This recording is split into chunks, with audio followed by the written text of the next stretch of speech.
Clivia is currently on sabbatical until May 2020. She's conducting research around the world and drafting a book on restorative justice and the healing power of forgiveness in a courtroom. Since 2007, Clivia has been working as a judge at first instance courts, so local courts in Germany. In 2018 and 2019, Clivia offered training sessions to judges, prosecutors, and lawyers in restorative justice in Nepal and Brazil. She's also trained judges in Tunisia in democracy and human rights in 2014. She's worked as a researcher at the Max Planck Institute for Foreign and International Criminal Law in Freiburg, Germany, from 2001 until 2004, on how South Africa dealt with the apartheid past. Prior to this, she interned at the Truth and Reconciliation Commission in South Africa for 2 months in 1997. She's also wrote her PhD, which was published in 2005, on how Germany dealt with Nazi propaganda after 1945. So please join me in welcoming our speaker for this afternoon for our last session today. Okay, Nixakwa. I'm very, very honored to have been invited to talk at this conference. I owe Canada a lot. I think my first impression of Canada has been a very special one, because I actually came here for the first time last summer to attend the Sundance in southern Alberta, and it transformed my life.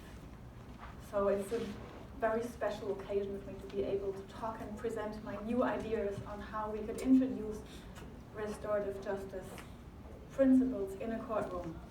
Since we all have had a very long day already, I wanted to invite you to all stand up.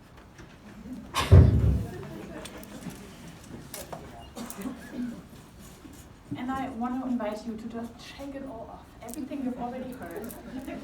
All the paradigms you've come in here today, please shake it off. I want you to have a free spirit, a free and open heart when you listen to this presentation. And I love shaking. Because everybody can shake the way he or she wants to shake. It's not like yoga, you have to stretch the left leg and the right and the left brain. And no, you can just shake the way you want to shake. Okay. And then the last thing before I start, I want to invite you to just turn your attention inwards and just feel how you feel after this day today. How you feel standing in this room, in this group, listening to another presentation today. And just give yourself a moment of silence to feel what's present in this moment.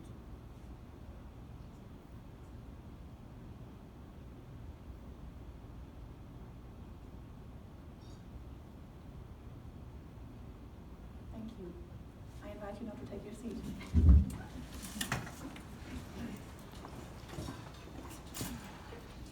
I love to start my presentations with this picture from South Africa.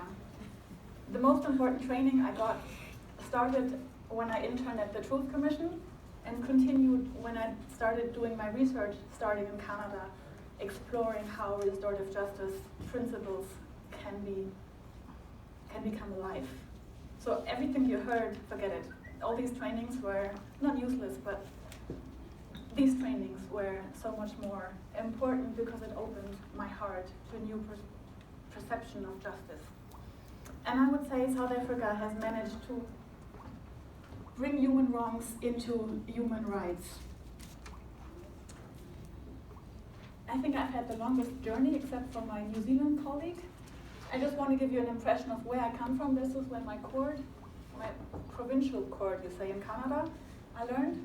My provincial court is, we are next to the Danish border, and we have a very special relationship to Native Americans because we have the Karl May Festspiele in Bad Segeberg. So my court actually, when they start practicing, we hear the fire from the newest Karl May Festspiel play.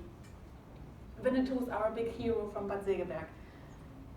My bio is not important. So what I want to talk about today is, in the first part, introduce the South African Truth and Reconciliation model, because I think it has been the only truth commission in the world that had the right to grant amnesty to perpetrators.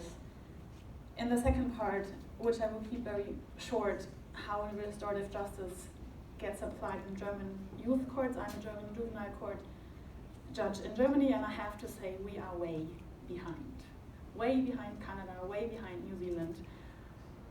And I hope that I can bring back a lot of inspiration to my country when I go back to work in May.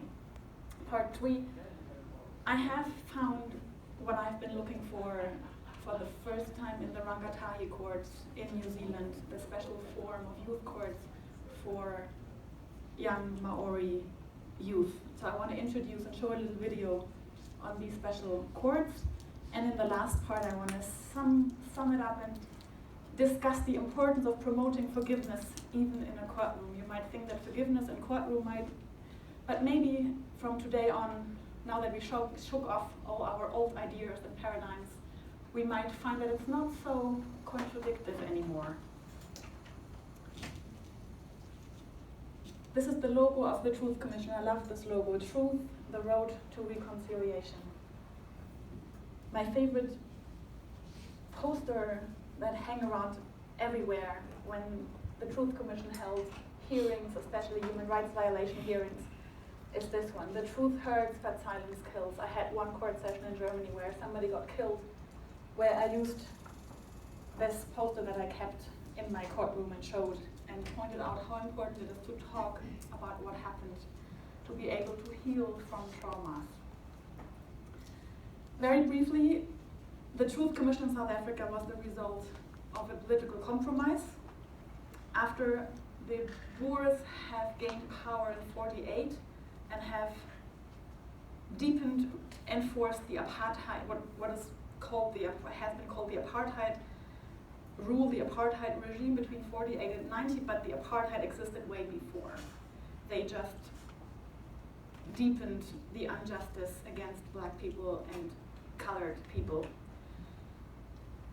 I'm not going to go into the detail of the apartheid crimes, of the acts that took away the rights of the black, especially the black people, but also the colored people in South Africa. What is more important is the political prerequisites of the peaceful transition in South Africa in the 90s, because for the first time, and I think even the only time, when Mandela was elected as a president in 1994, for the first time, the oppressed became the one who had the power. And yet, still, the military force was still in the hand of the whites, and the economic force was still in the hand of the white people of South Africa, so they had to find a compromise in many ways. The freedom fighters wanted criminal proceedings like the Nuremberg trials that happened in my country after 1945. The white South Africans wanted general amnesty. What came out was the Truth and Reconciliation Commission that was set up by an act of parliament in 1995, where individuals could apply to be granted amnesty on 3 conditions. First, full disclosure. Second, the act had to be politically motivated. And third, it had to be committed between 1960 and they changed the date to 1994, because even in this transitional period between 1990 and 1994, a lot of crimes politically motivated have been committed, so they expanded the date, the closure date of crimes that we could be amnestied. What is actually very interesting is that of the something over 7,000 amnesty applications, 5,500 of them were actually not applicable applications, so couldn't be considered. How come? Well, everybody more or less in prison thought, oh, this is my chance to get out. I'm going to apply for amnesty. But most of the time, there was no political motive in their act. So this is why, in the end, there were 2,341 applications that were considered, and only 442 applications were refused amnesty. That means that 75% of the applications were granted amnesty. who applied for amnesty. You will again be surprised probably that 1,027 applicants were members of the ANC, the African National Congress, the party of Nelson Mandela. This is because in dealing with the apartheid crimes, the decision had been taken to all the crimes that were related to apartheid past were to be considered. And there was not only crimes that had been committed between white security forces and black South Africans, but also white against white, black against white, black against black. So therefore, there is, of course, that's what you would have expected, I suppose, 881 applications from the security forces, the police, especially the police, what are called the apartheid perpetrators, and 300 applications from members of the PAC, Inkatha, and former security forces of the homelands. Reservations of the black South Africans are called homelands in South Africa, and 99 applications of right-wing organizations.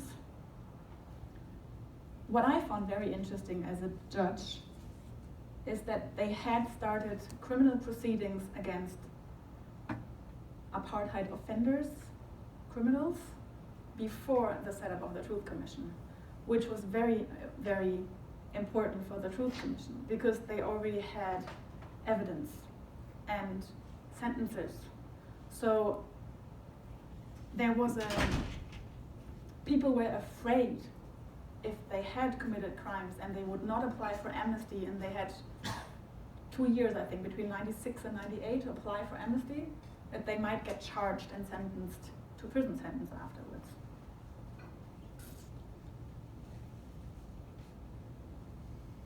We will talk about the criticism of the South African Truth Commission. It has been almost 20 years that the Truth Commission stopped working, except for the Amnesty Committee that worked until 2000. And there has been a lot of criticism raised. I am still a big fan of the South African Truth Commission. What is interesting to note is there were criminal proceedings against members of the police that ended in convictions. And there were some, very few, criminal proceedings against members of the military forces, and the few that happened ended in acquittals. Why? Because the military forces worked outside the South African state territory. Therefore, the South African judiciary couldn't sentence them. It was out of their district, out of their, whatever you call it. So they couldn't sentence them. Will you be surprised now that almost no people from the military forces applied for amnesty? They didn't really have to fear criminal proceedings. So we always have to keep in mind there is a very romantic vision of, wow,